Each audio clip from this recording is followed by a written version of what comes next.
بسم الله الرحمن الرحيم. النهارده هنعمل مع بعض أكلة في منتهى الروعة، الكل بيحبها وطلعت تحفة تحفة تحفة. هنعمل فراخ مشوية وكمان رز بسمتي. تعالوا نشوف هيتعمل ازاي، بس قبل ما نبتدي نسمي الله ونصلي على الرسول. زي ما شايفين كده انا غاسله الوراك كويس جدا، هنقطعها شرايح كده، هنشرحها كده من الواجهه كده ثلاث شرايح كده، وهنعمل الخلطه بتاعتنا. الخلطه بتاعتنا عباره عن بصلايه كبيره فرمتها فرم ناعم جدا، زي ما شايفين كده ناعمه جدا، وهنحطها في بوله كده، وهنحط بقيه الحاجات بتاعتنا.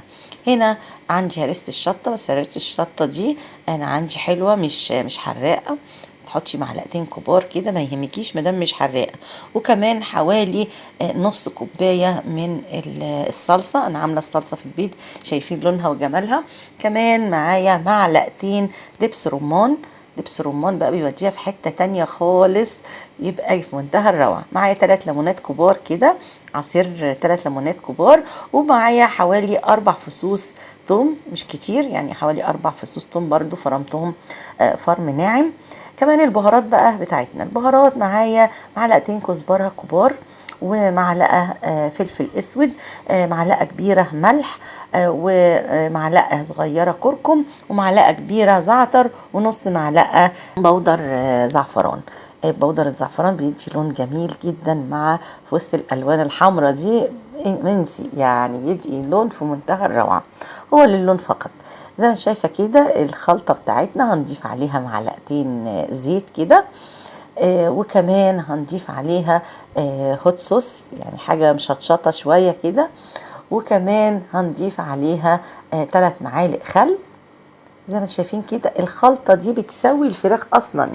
يا سلام بقى لما التتبيله دي تبيتيها في الفراخ، بتدي طعم في منتهى الجمال، والفراخ بتسوي الفراخ لان فيها ليمون وفيها خل، بتدي طعم في منتهى الروعه. زي ما انتم شايفين كده بنحشي الفراغات دي واللي انا قطعتها بالسكينه، بنحشي كده الفراغات وتحت الجلد وفوق الجلد، ما تخليش حته الا لما تحشيها كويس جدا، تغلفيها بالخلطه. انا غلفتها كلها وحطيت باقي الصوص اللي فضل مني، وهنحطها في التلاجة، نغلفها كده بالسكوتش ونسيبها في التلاجة اقل حاجه ساعتين. فانت عشان تعمليها وتطلع طعمها حلو، تعمليها بقى من بالليل، تحضري حاجتك من بالليل كده عشان الصبح تبقى حاجات بسيطه. هنجيب حله كبيره عشان نعمل الرز بتاعنا، هنحط معلقه سمنه كبيره، وهنحط حوالي تلت كوبايه من الزيت، زيت يكون ريحته كويسه، ونجيب البهارات المجففه. معانا ورق لوري، معانا 5 حبات قرنفل، حبتين ليمون مجفف، وعود قرفه، واربع حبات من الحبهان، هنحطهم في الزيت بتاعنا. وكمان لو عندك فصين مستكه يا سلام، بتدي طعم في منتهى الروعه. هنقلبهم كام تقليبه كده لغايه ما يطلعوا الريحه بتاعتهم.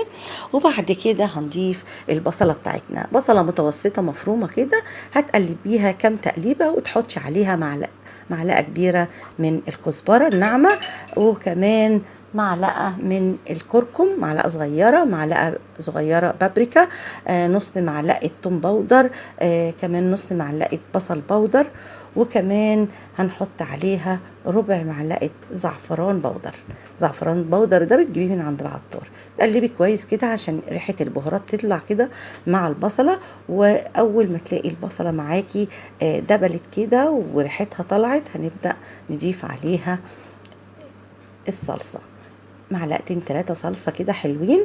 انا عامله الصلصه دي في البيت، بص لونها جميل ازاي وناعمه ازاي، احلى من الجاهز مليون مره. لو عايزين تشوفوها هتلاقوا فيديو من الفيديوهات بتاعتي فيها، او انزلها لكم على الرابط. زي ما شايفين كده هنضيف الشوربه بتاعتنا، انا ضايفه 4 معالق شوربه علشان هنعمل كوبايتين رز، كمان معلقه ملح، ومعلقه مرقه دجاج فوريه، بتدي طعم حلو قوي للرز. هنضيف الرز بتاعنا، طبعا الرز البسمتي تكوني غسلاه ومنقعاه في الميه حوالي ساعتين. هنا كمان جزر مبشور، برضو قرن فلفل حامي، وقرن فلفل كده من الحلو الاحمر مقطعاه قطع كده صغيره. هنا بقى نسيبهم بقى على النار ونوطي على النار، نجيب الجريل بتاعي، وهنجيب الفراخ تصفيها خالص من اي بهارات عليها وبصل واي حاجه عشان ما تتحرقش منك. زي ما انت شايفه كده نضفتها خالص من البصل اللي حواليها، وهنحطها في جريل يكون سخن جدا، سخناه كويس جدا، حطيله معلقه سمنه وسخنتيه كويس جدا علشان يعمل اللون اللي احنا عايزينه. علشان ما ينزلش ميه وما يتحمرش معاكي، لا عايزاها تبقى سخنه جدا. شايفين اول ما نزلتها مفيش دقايق لقيت اخدت اللون الجميل ده، شايفين لونها ولا ريحتها؟ ما اقولكمش بقى ريحه الفراخ طالعه جميله قد ايه.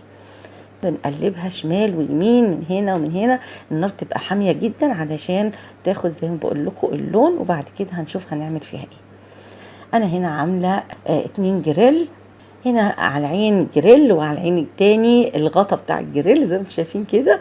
بنكمل الفراخ بتاعتي. هنشيل بقى الفراخ من الجريل وهنحطهم بعد ما احس انهم استووا نص سوا كده واخدوا اللون اللي انا عايزاه وريحه الشوي اللي انا عايزاه. هنحط بقى الفراخ كلها في الصاج بتاعي، وهنحط البهارات بتاعته والتوابل بتاعته اللي انا كنت متبلاها فيها مش هرميها، هنضيفها عليها وهندخلها في الفرن على درجة 200 وتغطيها كده بورق الفويل في اول رف وتسيبيها لغاية ما تستوي، مش هتاخد معاكي وقت. هنا جايبه طاسه صغيره، هنحط 3 معالق زيت، وهنحط اي مكسرات عندك في بيتك، وهنحط شويه زبيب، اي شويه زبيب بقى فاتح على غامق بيدي طعم حلو قوي مع الرز، يعني كليه على الرز على ضمانتي بيبقى في منتهى الروعه. هنقلبهم كده كام تقليبه لغايه ما الزبيب معاكي ينتفخ كده وتحطيه على جنب، ونشوف الفراخ بتاعتنا استوت ولا لا. استوت بقت زي اللوز، طعمها ما اقولكمش على جماله، ولا ريحتها كمان ما اقولكمش كانت جميله قد ايه. شوف الرز كمان، الرز بتاعنا استوى ولا لا؟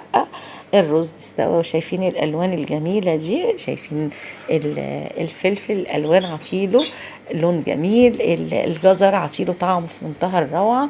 هنا هنعبي بقى هنا في التقديم تعبي الرز، تحطي الفراخ عليها وتحطي مكسرات، حتى لو ما عندكيش مكسرات وعندك زبيب بس اعمليه، الزبيب بيودي الرز في ناحيه تانية خالص، بيبقى في منتهى الروعه. يا ريت لو عجبك الفيديو ما تنسنيش في اللايك والشير والاشتراك، تفعيل الجرس للكل عشان يوصلك كل جديد. اسيبك في رعاية الله وحفظه، كانت معاكي فادية قاسم، والسلام عليكم ورحمة الله وبركاته.